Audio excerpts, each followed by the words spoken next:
Srinivasa tour நடத்தும் ஆன்மீக சுற்றுலா தொடர்புக்கு 9384854560. சௌபாக்யா home and kitchen appliances. Everest easy chef ஆகுங்கள் சில நிமிடங்களிலேயே. குமுதம் நேயர்களுக்கு வணக்கம். நான் உங்கள் இளையராஜா. இது குமுதம் ரிப்போர்ட். தமிழகத்தில் மீண்டும் தமிழக வெற்றி கழகத்தை சுற்றி தான் மறுபடியும் அரசியல் பரபரப்பு சூடுபிடிக்க தொடங்கியிருக்கு அப்படின்னு சொல்லலாம். குறிப்பாக அண்மையில் அதிமுகவினுடைய முன்னாள் அமைச்சர் செங்கோட்டையன் அவர்கள் தாவேக்காவில் இணைந்த பிறகு இன்னும் பரபரப்பு கூடியிருக்குது.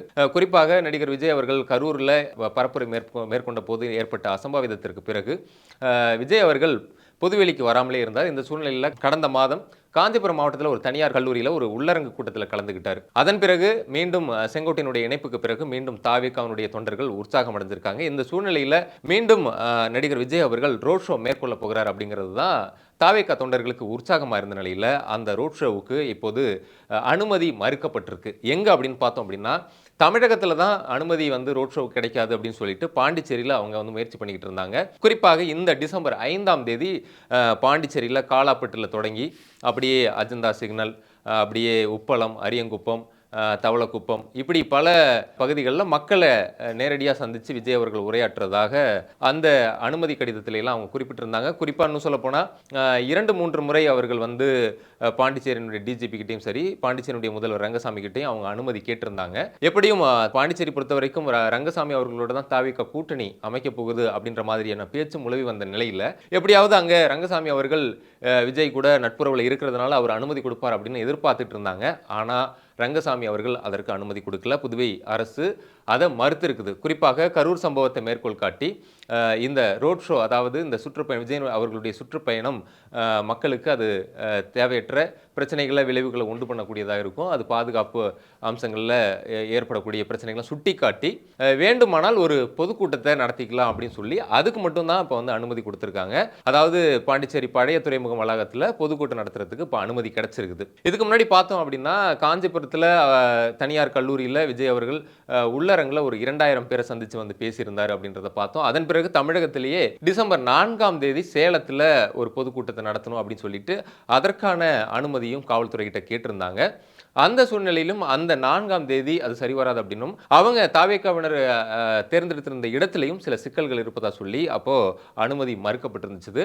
இதில் இன்னும் என்ன அப்படின்னா, கரூர் துயர சம்பவத்துக்கு பிறகு அப்படி ஒரு சம்பவம் எதுவும் நிகழ்ந்துடக்கூடாது அப்படிங்கிறதுல எல்லா அரசியல் கட்சியினருமே ரொம்ப கவனமாக இருக்கக்கூடிய சூழ்நிலை. தாவேக்காவினரும் அப்படி தான் இருக்கிறாங்க. இருந்தாலுமே தாவேக்கா சேலத்தில் தேர்ந்தெடுக்கக்கூடிய 3 இடங்களில் 2 இடங்கள் மிகவும் மோசமானது அப்படின்னு சொல்கிறாங்க. அதனால் விஜய்க்கு இந்த மாதிரியான ஐடியாக்கள்லாம் யார் தராங்க, அவங்க கூட உண்மையிலே நல விரும்பிகளாக இருக்காங்களா, இல்லை உண்மையிலே விஜய் கூட இருந்து குழி பறிக்கிறாங்களா அப்படின்ற மாதிரியான விமர்சனங்கள் கூட எழ ஆரம்பிச்சது.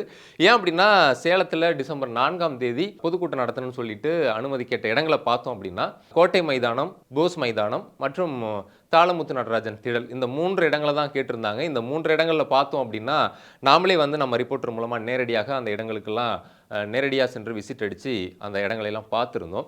அதில் குறிப்பாக கோட்டை மைதானம் அப்படின்னு பார்த்தா பேர் தான் அது கோட்டை மைதானம் அப்படின்னு இருக்கே தவிர அது ஒரு 34 அடி சாலை, கிட்டத்தட்ட அந்த சாலை ரொம்ப நீளமான ஒரு பகுதியாக இருக்குதே தவிர அந்த சாலை மிகவும் குறுகலான ஒரு இடமா தான் இருக்குது அப்படின்றத நேரடியாக பார்க்கும்போதே தெரிஞ்சுது. பக்கத்தில் இருந்தவங்களும் அதை தான் சொல்கிறாங்க. குறிப்பாக கரூரில் வேலுச்சாமிபுரத்தில் ஏற்பட்ட அந்த நெரிசல், அந்த அசம்பாவிதத்துக்கு பிறகு இந்த இடத்துலையும் மேக்சிமம் விஜய் அவர்கள் வரும்போது, அவர் என்னதான் வார நாட்களில் வந்தால் கூட விஜய் அவர்கள் வரும்போது கூட்டம் அதிகரிக்கிறதுக்கான வாய்ப்பு இருக்குது. ஏன்னா அந்த இடத்த பார்த்தோம் அப்படின்னா அந்த இடத்துல ஒரு கிறிஸ்துவ அமைப்பினுடைய ஒரு மேல்நிலைப்பள்ளி இருக்குது, ஒரு துவக்கப்பள்ளி இருக்குது, ஒரு பெண்கள் மேல்நிலைப்பள்ளி இருக்குது, கார்ப்பரேஷன் ஆஃபீஸ் இருக்குது, மாவட்ட ஆட்சியர் அலுவலகம் இருக்குது. இது போன்ற மக்கள் சாரையாக குவியக்கூடிய ஒரு இடமா இருக்கிற அந்த இடத்துல விஜய் அவர்கள் வந்தால், குறிப்பாக ஸ்கூல்லாம் நிறைய இருக்கிறதுனால விஜயை பார்க்கணும் அப்படின்ட்டு பள்ளி மாணவர்களும் அதிக அளவில் வரத்துக்கான வாய்ப்பு இருக்குது. அதனால் அந்த இடம் ரொம்பவே அபாயகரமான ஒன்று அப்படின்றது தான் பக்கத்தில் இருக்கவங்களும் தெரிவிக்கிறாங்க. அதே போல் கோட்டை மைதானத்துக்கு அடுத்தபடியே நம்ம போஸ் மைதானம் அப்படின்ற அந்த இடத்த பார்த்தோம் அப்படின்னா சேலம் ஸ்மார்ட் சிட்டி திட்டத்தின் கீழே அங்கே பஸ் ஸ்டாண்ட் கட்டின பிறகு ஒரு சர்வீஸ் ரோடு போட்டிருக்காங்க. அந்த இடம் ரொம்பவே குறுகலாக தான் தெரியுது. அதுக்கு பிறகு பார்த்தோன்னா பக்கத்துலேயே டாஸ்மாக் இருக்குது.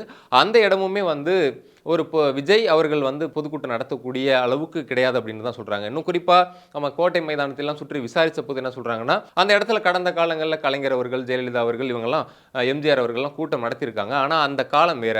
இப்போ இந்த காலத்தில் இருக்கக்கூடிய பாப்புலேஷன், விஜய்க்காக வரக்கூடிய கூட்டம் இதெல்லாம் பார்க்கும்போது அங்கே நடத்துறது வந்து சரியா இருக்காது அப்படின்னு தான் சொல்றாங்க. இன்னும் சொல்லப்போனால் 10 ஆண்டுகளுக்கு முன்னாடி நடிகர் விஜய் அவர்கள் சேலம் வந்த போது கூட, அவர் அப்போ அரசியல்வாதி இல்லாமல் நடிகராக வந்த போது கூட ஜவஹர் மில்லில் தான் அந்த கூட்டம்லாம் நடந்துச்சு. அது போல வேற ஒரு இடத்த அவங்க தேர்ந்தெடுக்கிறது தான் சரியா இருக்கும். போஸ் மைதானமும் சரி, கோட்டை மைதானமும் சரி, அப்படி ஒன்று அந்த இடத்துல விஜய் அவர்களை வச்சு பொதுக்கூட்டம் நடத்தினாங்க. அது இன்னும் பல விபரீதங்களை ஏற்படுத்தி நினைச்சு பார்க்கவே பயமா இருக்கு. யார் இந்த மாதிரி விஜய் அவர்களுக்கு கூட இருந்து ஐடியா தராங்கன்றதை வந்து அங்கே இருக்கிறவங்களே கேட்குறாங்க. அதற்கு அடுத்தபடியாக வந்து தாளமுத்து நடராஜன் திடல் தான் ஓரளவு விஜய் அவர்களுக்கான போதுமான இடமா அதை வந்து சொல்லலாம் அப்படின்னு சொல்றாங்க. அதே சமயம் பார்த்தோம் அப்படின்னா அந்த தாளமுத்து நடராஜன் திடலே பார்த்தோம்னா பக்கத்தில் மலை, கரடு இதெல்லாம் இருக்குது.